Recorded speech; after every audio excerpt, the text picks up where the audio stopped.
Hello मित्रांनो, global online केमिस्ट्रीमध्ये आपणा सर्वांचं मनापासून स्वागत. आज आपण गेट 2021 या एक्झामविषयी जाणून घेऊयात. या एक्झाममध्ये काही चेंजेस करण्यात आलेले आहेत. ते चेंजेस आपण काय चेंजेस करण्यात आलेले आहेत ते सगळे चेंजेस आपण डिस्कस करणार आहोत. या एक्झाममध्ये एक्झाम पॅटर्न चेंज झालेला आहे, सिलेबस चेंज झालेला आहे, इलिजिबिलिटी क्रायटेरिया चेंज झालेला आहे. ऑर्गनायझेशन इन्स्टिट्यूशन आधी IIT दिल्ली होती, या वर्षीपासून IIT बॉम्बे ही एक्झाम कंडक्ट करणार आहे. एक्झाम पॅटर्न चेंज झालेला आहे, त्याच्यामध्ये काही नवीन प्रकारचे प्रश्न ॲड करण्यात आलेले आहेत. ते कोणते कोणते आहेत याचं डिटेल डिस्कशन आपण आज करणार आहोत. तुम्ही पाहू शकता exam pattern of GATE 2021. Examination mode कोणता असणार आहे तर गेट 2021 ही एक्झाम CBT मोडद्वारे घेण्यात येणार आहे, म्हणजेच कम्प्युटर बेस्ड टेस्ट असणार आहे. या परीक्षेचा कालावधी जवळजवळ 3 तास 3 आवर्स असा ठेवण्यात आलेला आहे. आधी आपण लिमिटेड पेपर्स देऊ शकत होतो, पण या वर्षीपासून जवळजवळ 27 सब्जेक्ट पेपर्स आपण देऊ शकतो. ही परीक्षा 2 सेक्शनमध्ये डिवाइड केलेली आहे. पहिला सेक्शन जनरल ॲप्टिट्यूड आणि दुसरा सेक्शन म्हणजे विद्यार्थ्यांचा जो काही सब्जेक्ट असणार आहे तो. फॉर एक्झाम्पल जर आपण कन्सिडर केलं की आपला केमिस्ट्री सब्जेक्ट कन्सिडर केला तर आपल्याला सेक्शन Aमध्ये जनरल ॲप्टिट्यूडचे क्वेश्चन येतील आणि सेक्शन Bमध्ये आपल्याला आपल्या सब्जेक्ट रिलेटेड क्वेश्चन्स येणार आहेत. आपण आधी पाहिल्याप्रमाणे गेट एक्झामचा पॅटर्न चेंज झालेला आहे, टाईप ऑफ क्वेश्चन चेंज झालेले आहेत. आधी आपल्याला MCQ आणि NAT अशा 2 प्रकारचे प्रश्न येत होते. MCQ म्हणजे मल्टिपल चॉईस क्वेश्चन आणि NAT म्हणजे न्यूमेरिकल आन्सर टाईप क्वेश्चन. आता या वर्षीपासून मल्टिपल सिलेक्ट क्वेश्चन्स म्हणजेच MSQ पण ॲड करण्यात आलेले आहेत. तर MSQ नक्की काय असतात? MSQ म्हणजे की आधी आपल्याला एकच आपलं उत्तर बरोबर होतं, म्हणजे एकच पर्याय आपण निवडू शकत होतो. MSQमध्ये काय असणार आहे तर तुमची एकापेक्षा 2 किंवा 3 किंवा 4 ऑप्शन्स बरोबर असू शकतात. तर तुम्हाला अशा प्रकारचे क्वेश्चन सॉल्व करण्यासाठी सब्जेक्ट नॉलेज असणं खूप गरजेचं आहे. जर समजा एका प्रश्नाचे 3 ऑप्शन्स बरोबर आहेत आणि आपण 2च ऑप्शन टिक केले तर आपला तो प्रश्न चुकीचा होऊ शकतो.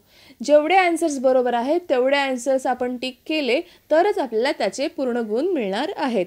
पण याचा एक फायदा आहे की MSQ आणि NAT या दोन्ही प्रकारच्या प्रश्नांना निगेटिव्ह मार्किंग नाही, फक्त मल्टिपल चॉईस क्वेश्चनलाच निगेटिव्ह मार्किंग ठेवण्यात आलेलं आहे. आता या प्रकारच्या एक्झाममध्ये नंबर ऑफ क्वेश्चन्स कसे येतील तर जनरल ॲप्टिट्यूडमध्ये टोटल 10 क्वेश्चन्स आहेत आणि सब्जेक्ट पेपरमध्ये टोटल 55 क्वेश्चन्स असे टोटल 65 क्वेश्चन आपल्याला मिळणार आहेत. तर आपण बघू शकता डिटेल्ड मार्किंग सिस्टम. जर आपण आपल्या केमिस्ट्री या विषयाचा विचार केला तर जनरल ॲप्टिट्यूड आपल्याला टोटल 15 मार्कांचं येणार आहे. 10 क्वेश्चन टोटल 15 मार्कांसाठी येणार आहेत आणि जो सब्जेक्ट सेक्शनमध्ये आपल्याला टोटल 85 मार्काचे क्वेश्चन्स येणार आहेत. टोटल मार्क्स 100 आणि या 100 मार्कांचा पेपर सोडवण्यासाठी आपल्याला 180 मिनिटे असा वेळ देण्यात येणार आहे. About GATE 2021. आता गेट 2021साठी काही नवीन गोष्टी इंट्रोड्यूस करण्यात आलेल्या आहेत. याच्या आधी 2020पर्यंत गेट 2020पर्यंत गेट ही एक्झाम IIT दिल्ली कंडक्ट करत होती, पण या वर्षापासून IIT बॉम्बे ही एक्झाम कंडक्ट करणार आहे. इथे मी एक वेबसाईट दिलेली आहे, या वेबसाईटवरती जाऊन तुम्ही गेट रिलेटेड सगळे काही इन्फॉर्मेशन पाहू शकता. जसं आपण मागं पाहिलं की या वर्षीपासून गेट 27 सब्जेक्ट्समध्ये अवेलेबल होणार आहे आणि हे सगळे 27 सब्जेक्ट पेपर आपण CBT मोडद्वारेच ही एक्झाम कंडक्ट करणार आहोत. GATE 2021 examination will be held during afternoon session 5 फेब्रुवारी, 6, 7, 12 13 फेब्रुवारी 14 फेब्रुवारी रोजी ही एक्झाम पार पाडण्यात येणार आहे. आणि सगळ्यात महत्त्वाची इन्फॉर्मेशन म्हणजे या एक्झामचे जे काही ॲडमिट कार्ड आहेत ते ॲडमिट कार्ड 8 जानेवारी 2021 म्हणजे येत्या फ्रायडेला तुम्हाला अवेलेबल होऊन जातील. तरी तुम्ही ऑफिशियल वेबसाईटवर जाऊन तुमचे लॉग इन आय डी आणि पासवर्ड इनपुट केल्यानंतर तुम्हाला तुमचे हॉल तिकीट म्हणजेच तुमचे ॲडमिट कार्ड मिळून जाईल. जर आपण सिलॅबसचा विचार केला, पर्टिक्युलरली मी केमिस्ट्रीबद्दल बोलत आहे. केमिस्ट्रीचा विचार केला तर फिजिकल केमिस्ट्री, इनऑर्गॅनिक केमिस्ट्री आणि ऑर्गॅनिक केमिस्ट्रीमध्ये बरेच पॉईंट इंट्रोड्यूस करण्यात आलेले आहेत.